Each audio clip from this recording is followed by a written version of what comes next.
இன்றே டவுன்லோட் செய்து உங்கள் ஃபேவரட் ஷோக்களை என்ஜாய் பண்ணுங்க. நான் அவ்வளவு தூரம் அசிங்கப்படுத்தியும் உங்களுக்கு எல்லாம் கொஞ்சம் கூட சூடு சொன்னே கிடையாதா? முதல்ல பொட்டி பொட்டி எடுத்துட்டு எல்லாரும் வெளியே கிளம்புங்க.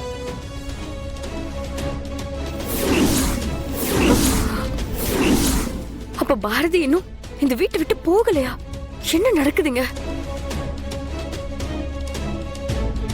ஏய், இது உன்னோட வேலை தானா? நீதான் இவங்களுக்கு எல்லாம் கதவு திறந்து விட்டியா? ஆமா, எதுக்கு எடுத்தாலும் என்னையே சந்தேகப்படுங்க. நேத்து நைட்டு தலை வலிக்குதுன்னு மாத்திரை போட்டு நான் சீக்கிரமா தூங்கிட்டேன். எனக்கு என்ன நடந்ததுன்னே தெரியாது. நான் தான் இவங்க எல்லாரையும் உள்ள விட்டேன்.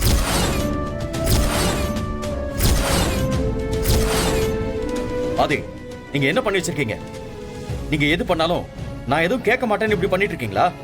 இனிமே இவங்க யாரும் இங்க இருக்க கூடாதுன்னு நான் வீட்டை விட்டு வெளியே அனுப்பியிருக்கேன். அதுக்கப்புறமும் நீங்க இவங்களை உள்ள கூப்பிட்டீங்கன்னா என்ன அர்த்தம்? அண்ணா, என்னன்னா ஆதி கிட்ட போய் இப்படி பேசிட்டு இருக்க? வேற என்ன பண்ண சொல்ற மித்ரா? என்ன கேள்வி கேட்காம ஆதி ஏன் இப்படி பண்ணாருன்னு அவரை கேளு. ஆதி, ஏன் இப்படி பண்ணீங்க? அண்ணா அவ்வளவு தூரம் சொன்னதுக்கு அப்புறமும் நீங்க ஏன் அப்படி பண்ணீங்க? நான் என்ன பண்ண மித்ரா? நைட் அவ்வளோ மழை, காத்து, குழந்தைங்களும் பாட்டியும் மழையில நனைஞ்சுக்கிட்டு இருந்தாங்க. குறைஞ்சபட்சம் நான் மனசாட்சியோட நடந்துக்கணும்ல. அதனால தான் வீட்டுக்குள்ள கூட்டிட்டு வந்தேன். அவங்க மேல தப்பே இருந்தாலும் வீட்டை விட்டு வெளியே அனுப்புற அளவுக்கு அவங்க எதுவும் பண்ணல. இல்ல, நான் தெரியாம தான் கேக்குறேன். நீ என்ன லவ் பண்ணப்போ உங்க அண்ணன் எந்த அப்செக்ஷனும் சொல்லாம ஒத்துக்கிட்டார்ல? ஆதி, ஏன்னா என் தங்கச்சி மித்ராவை எனக்கு ரொம்ப பிடிக்கும். அவளோட சந்தோஷம் மட்டும்தான் எனக்கு முக்கியமா பட்டுச்சு.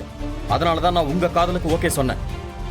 உங்க கூட பழகி பார்த்ததுல நீங்க நல்லவர்னு தெரிஞ்சது. அப்போ அபியும் உங்க தங்கச்சி தானே? அபி மனோவை பிடிச்சிருக்குன்னு சொன்னப்போ மட்டும் உங்களுக்கு பிடிக்காம போனதுக்கு காரணம் என்ன? அவ காதலை நீங்க ஏத்துக்க மாட்டீங்கன்னு கன்ஃபார்மா தெரிஞ்சதுனாலதான் வேற வழி இல்லாம அபி மனோவை கல்யாணம் பண்ணிட்டு வந்திருக்கா. அப்போ அபி பண்ணது சரின்னு சொல்ல வரீங்களா? இந்த இடத்துல எது சரி எது தப்புன்னு ஆராய்ச்சி பண்றதெல்லாம் விட்டுறலாம். நீங்க அபியோட கல்யாணத்துக்கு அவசரப்படாம இருந்திருந்தா இப்படி ஒரு விஷயமே நடந்திருக்காது. கடைசியா என்ன சொல்ல வரீங்க ஆதி? இவங்க பண்ணதை எல்லாம் மறந்துட்டு அவனை மாப்பிள்ளைய ஏத்துக்கணும்னு சொல்ல வரீங்களா? அதெல்லாம் இந்த ஜென்மத்தில் நடக்காது. அதாங்க ஏன்னு கேக்குறேன். எங்களுக்கு மாப்பிள்ளை ஆகிறதுக்கு அவனுக்கு என்ன தகுதி இருக்கு? அப்ப இந்த இடத்துல உங்களுக்கு மனோட தகுதி தான் பிரச்சனை, கரெக்டா? என் தங்கச்சியை கல்யாணம் பண்ணிக்க போறவன் கடைசி வரைக்கும் அவளை நல்லபடியா பாத்துக்கிறவனா இருக்கணும்னு நான் எதிர்பார்க்கறதுல என்ன தப்பு இருக்கு? அதுக்கு கண்டிப்பா பணம் முக்கியம். ஓ, அப்படி பணம் தான் முக்கியம்னா நாளைக்கு மனம் ஒரு நல்ல நிலைமைக்கு வந்தா உங்களுக்கு எந்த பிரச்சனையும் இருக்காதுல்ல? அப்படித்தானே? இங்க பாருங்க, ஒரு மனுஷன் இப்ப இருக்கிற நிலைமைய வச்சு அவன் இப்படியே காலத்துக்கும் இருந்துருவான்னு நம்ம டிசைட் பண்ண முடியாது. எல்லாருக்கும் லைஃப்ல ஒரு டேர்னிங் பாயிண்ட் வரும். அது நாளைக்கு மனோவுக்கும் வரலாம். நீங்க நினைக்கிறத விட மனோ அபிய நல்லா பார்த்துப்பான். உங்களுக்கு அபிய பிடிக்கும்னா அவளோட சந்தோஷத்துக்காக நீங்க மனோவை ஏத்துக்கிறதுல எந்த தப்பும் இருக்காது. போதும் ஆதி, நீங்க இந்த விஷயத்த வேற மாதிரி திசை திருப்பறதுக்கு ட்ரை பண்ணிட்டு இருக்கீங்க. அதே மாதிரி நீங்க அட்வைஸ் பண்ணி தான் நான் தெரிஞ்சுக்கணும்னு எனக்கு ஒன்னும் அவசியம் இல்லை. அண்ணா, அண்ணா